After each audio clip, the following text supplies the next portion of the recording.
Our boy Daemon, man, he's had some great kills. He had great kills in House of the Dragon Season 1. He's arguably everybody's favorite character. Even if you're not Team Black, you gotta love Daemon. Yeah, my prince. Save me! We're gonna go over the top 3, at least in our opinions. Let us know in the comments what your top 3 are if we missed them or whatever. Like the video, subscribe, blah, blah. We don't care. If you don't like the video, we're gonna ban you.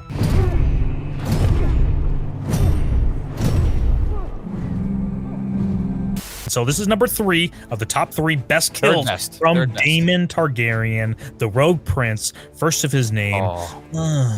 Daemon versus the Crab Feeder. This is arguably like the best action set piece we got in the whole series, or season 1, right? Action-wise. In this series, Targaryen. Yes. Thank you.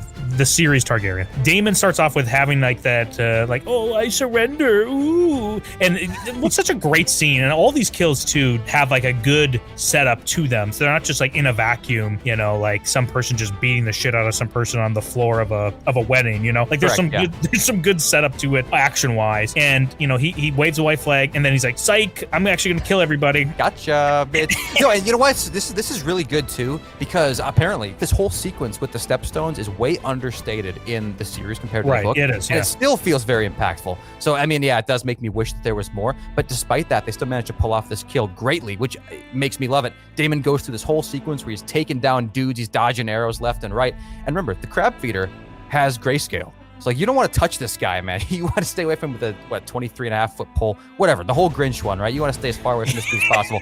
And he doesn't care. Crab Feeder goes in his cave. He thinks, oh, I'm safe in here. Daemon's, get over here, motherfucker.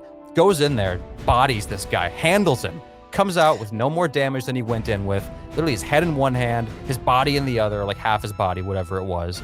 It's an amazing scene. Yeah, I mean, I'm kind of wondering how vicious it was because of how badly Daemon was able to take this guy out, or the aftermath of it looked so bad. I wish we could have seen a little bit more of it. That I think that's my only knock against this kill is, come on, show me Daemon and his sword skills. We got to see a little bit in season 1, episode 1 of this first season with him against Kristen Cole in the tournament, and of course he loses. Oh, that's true. He's not as good as my boy Cole. He's not as good as Kristen Cole. Yeah, everybody's boy, right? But you know what? I kind of like that we didn't get to see it, honestly, because it kind of lets the mind do its thing, right? He's got big Ken energy, right? He's got Ken-ergy going on in every little face-off he has. Like, we know Aemond, for example, is really good at his like swordsmanship, but dude, Daemon will just walk right up to his ass and bump chests, and Aemond cucks down like a bitch. So we know that Daemon is good. I didn't need to see it. This is easily the 3rd best kill. Let's move on to number 2, huh? Number 2 is him killing his first wife, Ray Royce. And very satisfying. Before you click away, it's a good kill because it was a mercy kill. He didn't want to go up there and kill her, right? He was like, hey, we're kind of working out our marriage a little bit. Oops, you fell off your horse. I gotta put you down. She wouldn't want to live that way. No, she wouldn't want to live that way. She's a very powerful woman, clearly enjoys horseback riding, amongst other things, which she can't do if she's paralyzed. And Daemon, he was being a good, supportive husband. She was airing all of her grievances, and he was just sitting there listening.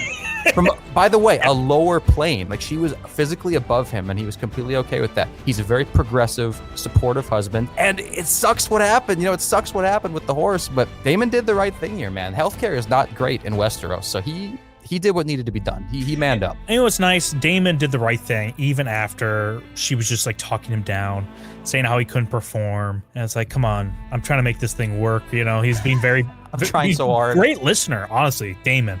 Trying to just listen to everything she said. Came up to her, tried to like calm the horse down. And then she couldn't help it, but I guess she wasn't as good as a horseback rider as we thought. So yeah, I know. She tricked everybody. That's really what it was. So good on Daemon. All right, the number 1 best kill by Daemon Targaryen. Okay, this is arguably the best episode too. This is. I think this is easily the best episode for sure. But yeah, it's the action set piece like you were talking about. It definitely doesn't have the action to live up to the Crab Feeder episode, but. Right. Yes. Oh, but the whole buildup of the tension of Daemon coming in and stating his claim, even before Daemon even does anything, we have the series walking in, arguably the best scene of all time. The best moment. And it's just such a shame. Like, if you're still listening right now, comment down below. how angry you are that Paddy Considine did not get a nomination for an Emmy for this performance as King Viserys. It's baffling to me how he didn't get it for this. This right here, it's like, holy shit, oh, this is so good. And then on top of it, Daemon comes and helps him with his crown. That's where it's like, oh, dude, those brother pulling your emotions. And then eventually, Daemon comes in after Vaemon just, people couldn't handle the truths Vaemon was spitting out on them. Your daughter is a whore. He turns into Robert Baratheon? Yeah, dude, I sound Robert. No, he insults the shit out of Rhaenyra, and Viserys wasn't going to have any of it. He threatens to take Vaemon's tongue, but before he could do anything, before he could get out of his chair, his brother, Daemon, decided to relieve him of the effort and sliced this bad boy's head clean off. It was super, and I love where they did it too. Visually, it was great, right? Like in the middle of the jaw, so you see the tongue still on the bottom. Dude, it was actually great. Like visually, it was great. The sound effects in that moment were super satisfying too, because it wasn't some overly done. It's not like an Indiana Jones where you hear a gunshot when they punch someone in the face. Not that I don't like that, but it's not appropriate for this kind of show. I thought it was super well done. We all hate Vaemon too. The whole time we hate Vaemon. He needed to die. Yeah, he needed to die. Even though he was talking trash on Rhaenyra, and I'm not a big Rhaenyra fan. Yeah, we're not Rhaenyra fans either. But he was pushing back against my boy King V, and he's just like, dude, are you fucking serious? Like, do we have to be? Are we all just fucking blind here? Dude, I mean, I guess Vaemon can only take so much gaslighting.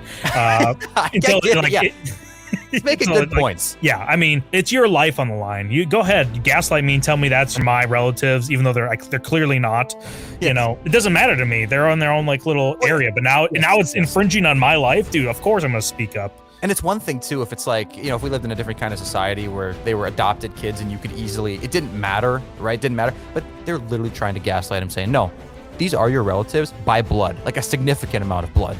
Dude, that's a hell no. But no, he was a bitch about it, so he had to die. Hey, thanks for watching this video. Be sure to subscribe if you want to see more content like this, and smash that like button. Or not, we don't care.